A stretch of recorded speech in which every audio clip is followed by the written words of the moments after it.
రీసెంట్గా సుప్రీంకోర్టు ఇచ్చిన తీర్పుపై పెద్ద ఎత్తున ఇటు క్రిస్టియన్ సంఘాలు కావనివ్వండి, కొన్ని దళిత సంఘాలు కావనివ్వండి, పెద్ద ఎత్తున దాని మీద వ్యతిరేకత తెలుపుతున్న సిచ్యువేషన్ కనిపిస్తుంది. సో మాట్లాడదాం. దీనిపైన మనతో మాట్లాడడానికి ఎంఆర్పిఎస్ నాయకులు నరసింహారావు మాదిగ గారు ఉన్నారు. అన్న ఏం చెప్తారు? సుప్రీంకోర్టు తీర్పు ఇచ్చింది, ఎస్సీ హోదా ఎస్సీల నుంచి క్రిస్టియన్గా కన్వర్ట్ అయితే ఎస్సీ హోదా రద్దు అవుతుంది, వాళ్ళకు ఎస్సీ ఎస్టీ సంబంధించిన అట్రాసిటీ కూడా రద్దు అవుతుందని చెప్పింది. ఇది దేనికి సంకేతం అనుకోవచ్చు? అసలు ఈ దేశంలో దళితులు మరియు క్రిస్టియన్ల పైన దాడులు, అరాచకాలు, మానభంగాలు సృష్టించి బాబాసాహెబ్ అంబేద్కర్ రాసినటువంటి రాజ్యాంగాన్ని పూర్తిగా తొలగించి దళితులకు రావాల్సిన వాటాని, దళితులకు రావాల్సిన హక్కులని, దళితులకు కావలసినటువంటి చట్టాలను రద్దు చేసి వాళ్ళ యొక్క మనువాద భావాజాలాన్ని, ఏదైతే ఆర్ఎస్ఎస్ బీజేపీ మనువాద భావాజాలం కలిగినటువంటి సిద్ధాంతం ఏదైతే ఉందో ఆ సిద్ధాంతం ఏంటంటే ఈ సమాజంలో, ఈ భారతదేశ వ్యవస్థలో మనిషిని మనిషిగా చూడనటువంటి ఈ యొక్క ఆర్ఎస్ఎస్ మనువాద భావాజాలం ఏదైతే ఉందో ఆ యొక్క భావాజాలాన్ని దళితులు, క్రిస్టియన్ల పైన వాళ్ళ యొక్క బలవంతంగా రుద్ది వాళ్ళ యొక్క మనువాద మనువాద రాజ్యాంగాన్ని ఇంప్లిమెంట్ చేస్తామని చెప్పి వాళ్ళు ఆనాడే ప్రకటించారు. కాబట్టి దీన్ని మేము పూర్తిగా ఎంఆర్పిఎస్ తరఫున తీవ్రంగా ఖండిస్తున్నాం. మీరు అంటే ప్రభుత్వాన్ని ఖండిస్తున్నారా, లేకపోతే సుప్రీంకోర్టునే ఖండిస్తున్నారా? సుప్రీంకోర్టు అందరికీ సమానంగానే చట్టాలు చేస్తుంది కదా. భారత రాజ్యాంగం ఏదైతే ఉందో, భారత రాజ్యాంగంలో ఉన్నటువంటి వ్యవస్థలల్లో ముఖ్యమైన ప్రధానమైన వ్యవస్థ రాజ్యాంగ వ్యవస్థ.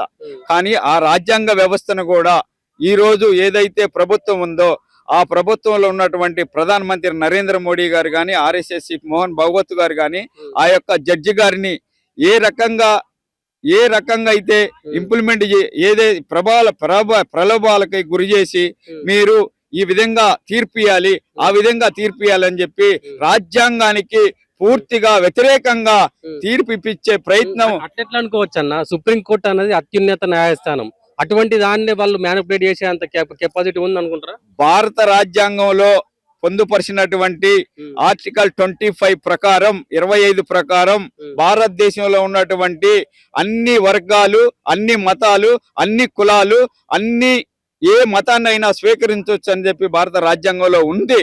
కానీ ఆ యొక్క రాజ్యాంగంలో ఉన్నటువంటి ఆర్టికల్ 25ని పూర్తిగా విరుద్ధంగా ఈ రోజు ఇచ్చినటువంటి తీర్పు వ్యతిరేకంగా ఇచ్చారు. కాబట్టి దాన్ని తీవ్రంగా మేము పరిగణిస్తున్నాం. ఎందుకంటే గతంలో కూడా సుప్రీంకోర్టు అనేది ఒక స్వతంత్ర న్యాయ వ్యవస్థగా ఉండాలే తప్ప ఏదో ఆర్ఎస్ఎస్ బీజేపీ గవర్నమెంట్ నరేంద్ర మోడీయో లేకపోతే ఇంకెవరో చెప్తే పాలించేటటువంటి ప్రభుత్వ వ్యవస్థగా ఉండకూడదు. సుప్రీంకోర్టునే తప్పు పడుతున్నారు. మరి సుప్రీంకోర్టులో ఉన్నటువంటి న్యాయ వ్యవస్థలో ఉన్నటువంటి సుప్రీంకోర్టు ఏదైతే రాజీవ్ మిశ్రా ఇచ్చినటువంటి, రంజన్ మిశ్రా గారు ఇచ్చినటువంటి తీర్పు అది రాజ్యాంగానికి విరుద్ధంగా, ఎందుకంటే రాజ్యాంగ నిపుణులతోని, రాజ్యాంగంలో ఉన్నటువంటి న్యాయ నిపుణులతో ఒక కమిటీ వేసి ఆ కమిటీ తీర్పు ప్రకారం చేయాలి. కానీ ఇదేంటంటే ఒక రాజ్యాంగంలో ఉన్నటువంటి దాన్ని తప్పుగా భావించి ఏదో మిశ్రా గారు ఆ కమిటీ రిపోర్ట్లు లేకుండా రాజ్యాంగ వ్యవస్థకి పూర్తి విరుద్ధంగా తీర్పిచ్చారని చెప్పి మేము ఎంఆర్పిఎస్ తరఫున దాన్ని ఖండిస్తా ఉన్నాం. ఈ విషయం పక్కన పెడితే గతంలో నుంచే ఇటు క్రిస్టియన్స్ మీద కానివ్వండి, దళితుల మీద కానివ్వండి పెద్ద ఎత్తున దాడులు జరుగుతున్నాయి. సో దీని మీద ఏమన్నా మాట్లాడదలుచుకున్నారా? గతంలో 2014 నుంచి బీజేపీ గవర్నమెంట్, నరేంద్ర మోడీ ప్రభుత్వం వచ్చిన తర్వాత నార్త్ ఇండియాలో కానీ, సౌత్ ఇండియాలో కానీ ఎన్నో దాడులు జరిగినాయి. ఒకటి మణిపూర్ సంఘటన చూసుకోండి. భారతదేశంలో మణిపూర్ అనేది భారతదేశంలో ఉన్నటువంటి ఒక రాష్ట్రం. ఆ రాష్ట్రంలో క్రిస్టియన్ మహిళలను కానీ, దళిత మహిళలను కానీ ఏమీ లేకుండా వివస్థ చేసి ర్యాలీలు చేసినా కూడా మీడియా వ్యవస్థ కూడా ఒక్కళ్ళు కూడా చూపించలేదు. అదేవిధంగా ఛత్తీస్గఢ్లో కూడా అదే జరిగింది.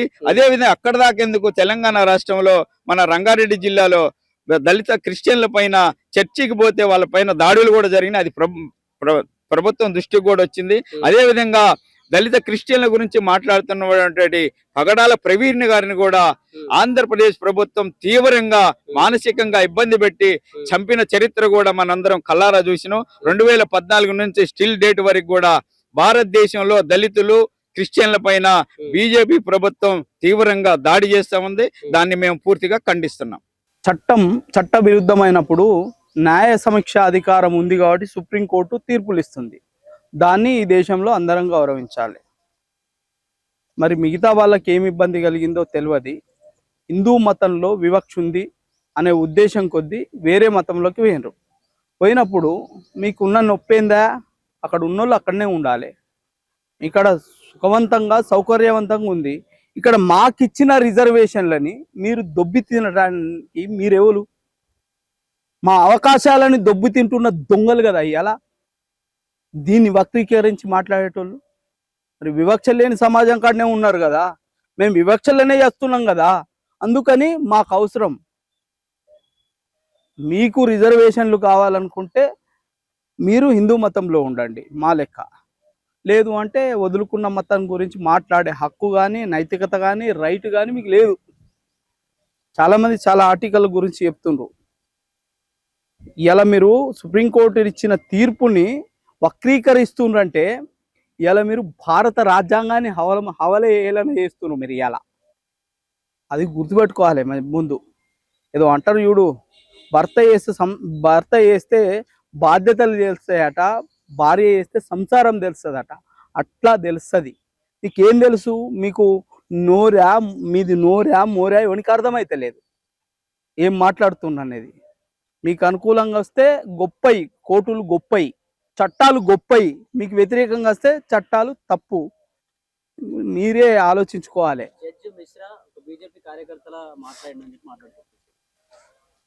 ఇలా భారత రాజ్యాంగాన్ని రాసింది ఒక కమిటీ ఉంది. కమిటీలోని సభ్యులు రాసినప్పటికీ దానికి ప్రదాతగా డాక్టర్ బిఆర్ అంబేద్కర్ గారిని మనం కీర్తిస్తాం. ఇలా ఆయనను అవమానిస్తున్నాం మీరు. ఇలా ఆయన బతికున్నప్పుడే కదా చేసింది.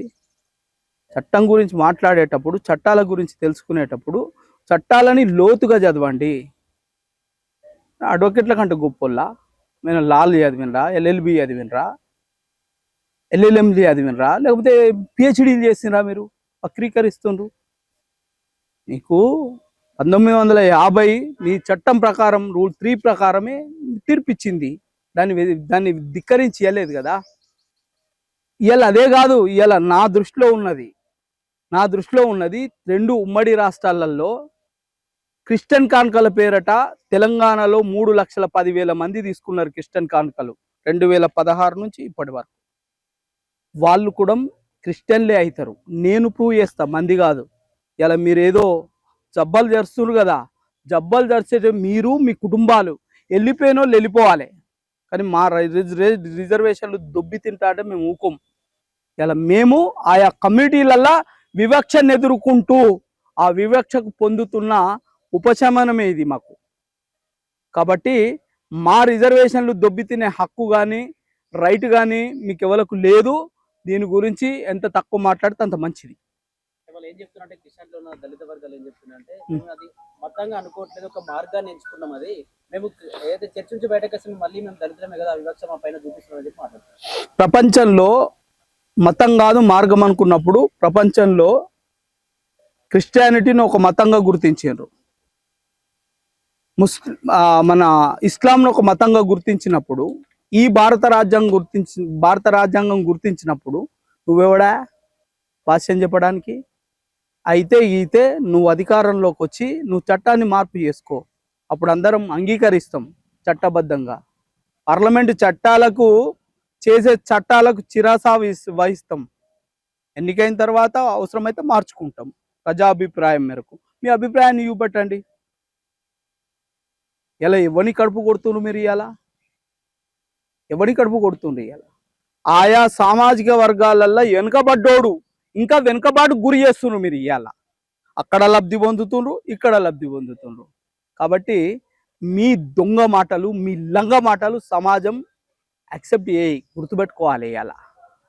మీరు శిఖండి లాంటి వాళ్ళు మీరంతా. ఇటు అటు డ్యూయల్ రోల్ వేస్తారు మీరు. ఎన్నో ఒక కాడ ఉండు. మేము మంచైనా చెడ్డైనా హిందూ మతంలోనే ఉన్నాం. ఈ వివక్షని ఆ రోజు అంబేద్కర్ గారు కూడా చెప్పిండు, నేను పరాయి మతంలోకి పోతే ఈ మతం మీద నేను కొట్లాడలేను, పరాయాన్ని అయిపోతా, కాబట్టి ఈ మతంలోనే ఉండి కొట్లాడతా అని బౌద్ధిజం తీసుకున్నాడు. మరి మీకేమైంది? మీకేమైంది అంటే సొమ్ము ఒకటిది సోకు ఒకటిదా? సొమ్ము నాది కావాలి, సోకు నీది కావాలనా? అది ఇట్లనే ఉంటుంది. ఇవాళ ఇది కాదు, 2 రాష్ట్రాలల్లో తెలంగాణ రాష్ట్రంలో 3,10,000 మంది డాటా ఉంది. దాన్ని ఖచ్చితంగా హైకోర్టులో సవాల్ చేస్తాం, తీర్పు తీసుకొస్తాం. మీ అందరినీ బీసీసీలుగా మా హక్కున ఏర్చుకుంటాం. ఇలా మేము బీసీసీలు అని చేసి మా పక్కన కూకుండా పెట్టుకొని వివక్ష లేని సమాజాన్ని మేము చూపిస్తాం. హిందూ మతంలోనే వివక్ష లేకుండా చూడొచ్చు కదా. సి సర్టిఫికేట్ తీసుకొని వివక్ష లేకుండా చూసే బదులు హిందూ మతంలో ఉన్న దళితులకు వివక్ష లేకుండా చూడొచ్చు కదా. ఒకసారి కుల వ్యవస్థ పునాదులు అనేటివి ఒకసారి రాలే, మనం అనుకున్నప్పుడు ఒకసారే పోదు. పుట్టిన పిల్లగాడు పుట్టంగానే లేచి నడవడు కాబట్టి రోజు రోజుకి ఇవాళ ఒకప్పుడు మా ఊర్లలో ఆయా సామాజిక వర్గాలన్నీ దూరం పెట్టిన సందర్భాలు వాస్తవం, ఒప్పుకుంటున్నాం. ఈ రోజు సమానంగా సమానంగా కుక్కుంట పెట్టుకుంటున్నాం, కలిసి తింటున్నాం, కలిసి ఉంటున్నాం, కలిసి పంటున్నాం. వివక్ష పోతుంది. వాళ్ళ అభివృద్ధి జరిగిన కొద్దీ వాళ్ళ ఏదైతే విద్యా ఉపాధి అవకాశాలలో సమాన అవకాశాలు దొరుకుతున్నాయి కాబట్టి అది రోజు రోజుకి రూపు మారుతుందే కానీ ఒక్కసారి మారాలనుకోవడం మనం కూడా పొరపాటు. సో కాబట్టి ఆ మార్పు మొదలైంది, చివరి దశలో ఉంది. 75% సమాజం మార్పు వచ్చింది, 25% ఉంది. దీనికోసం పాటు పడతాం, మేము బరాబరి పాటు పడతాం. ఒక మనిషిని సాటి మనిషిగా చూస్తాం. మా లోపల కూడా ఈ హిందూ మతంలో ఉన్న మార్పు అనేది ఏళ్ల తరబడి రూపాంతరం చెందింది కాబట్టి బతికుంది, లేకపోతే ఎప్పుడో చచ్చిపోయేది. కాబట్టి అది రావాల్సిన అవసరం ఉంది. ఆ మార్పుకు మేము కూడా భుజం కలుపుతాం, నలుగురితోటి కలిసి నడుస్తాం. కాబట్టి అట్లాంటి ఆలోచన మనకు అవసరం లేదు. సో కాబట్టి ఈ సమాజంలో వివక్షకు గురైన వాళ్ళకే రిజర్వేషన్లు, కాబట్టి హిందూ మతానికే రిజర్వేషన్ల ప్రతిపాదన కల్పన ఆనాటి రాజ్యాంగవేత్తలు చేసింది కాబట్టి బరాబరి హిందూ మతంలో ఉన్న వాళ్ళకు దక్కాలి. హిందూ మతాన్ని వదిలిపెట్టిన ఏవైతే వాళ్ళు ఉన్నారో వాళ్ళందరూ మీ మతాలను ఆచరించండి, బీసీసీలో ఉన్న రిజర్వేషన్లు అనుభవించండి. కావాలంటే మా సంఖ్య పెరిగింది, కొంత పెంచండి అని అడుగుర్రి, మీరు బీసీసీలో పెంచండి అని అడుగుర్రి. కాబట్టి ఈ రకమైన సూచన ప్రభుత్వాలకు చేస్తే సరిపోతుంది. కానీ మీరు భారత రాజ్యాంగాన్ని అవమానించడం, సుప్రీంకోర్టును అవమానించడం, న్యాయ వ్యవస్థని అవమానించడం, మన పార్లమెంటరీ వ్యవస్థని అవమానించడం అనేది తప్పుడు విధానం, తప్పుడు పద్ధతి. పార్లమెంట్లో చట్టం కాలేదు కానీ చట్టం కానీ సుప్రీంకోర్టు తీర్పును అందరిపై రుద్దడం కరెక్ట్ కాదని క్రిస్టియానిటీ ఎస్సీలు మాట్లాడుకున్నారు. ఒకసారి ఫస్ట్ ఆ జడ్జిమెంట్ ఏదైతే ఉందో దాన్ని తీసి చదివితే చట్టం ఏం చెప్పింది, వీళ్ళు చేసిన పని ఏంది అనేది అర్థమవుతుంది. ఫస్ట్ తీసుకొని చదివి చూడాలి. భారత రాజ్యాంగాన్ని చదవాలి, at the same time supreme court ఇచ్చిన జడ్జిమెంట్ చదవాలి. ఒకవేళ అది తప్పైనప్పుడు నీకు న్యాయ సమీక్షాధికారం ఉంది, అప్పీల్ కోవడానికి అవకాశం ఉంది. కాబట్టి నువ్వు అప్పీల్కి వెళ్ళి నువ్వు ప్రూవ్ చేసుకోవాలి, ఆ అవకాశం ఉంది నీకు. సో కాబట్టి దీని గురించి అంత కలత చెందాల్సిన అవసరం లేదు. కాబట్టి మీ మతాలని మీరు ఆచరించండి. ఈ దేశం లౌకిక దేశం అనేది చెప్తుంది కాబట్టి ఈ లౌకిక దేశంలో అందరూ ఉండడానికి అవకాశం ఉంది, అందరికీ సమాన అవకాశాలు ఉన్నాయి. కాబట్టి కలత చెందాల్సిన అవసరం లేదు. ఈ తీర్పు అనేది ఓసీలలో మతం మారిన వాళ్ళకి, బీసీలలో మతం మారిన వాళ్ళకి, ఎస్సీలలో మతం మారిన వాళ్ళకి, ఎస్టీలలో మతం మారిన వాళ్ళందరికీ అప్లై అవుతుంది. ఒక్క ఎస్సీలకే అనేది ఆ జడ్జిమెంట్లో సారాంశం. ఒక అట్రాసిటీ కేసు మీద పోయిన అంశం కాబట్టి అలా ఆ దళిత క్రిస్టియన్కి సంబంధించిన ఇష్యూ కనిపిస్తుంది. కాబట్టి ఓన్లీ ఇది ఎస్సీలకు సంబంధించిన విషయం అని చెప్పుకుంటున్నారు. అది తప్పు, పొరపాటు.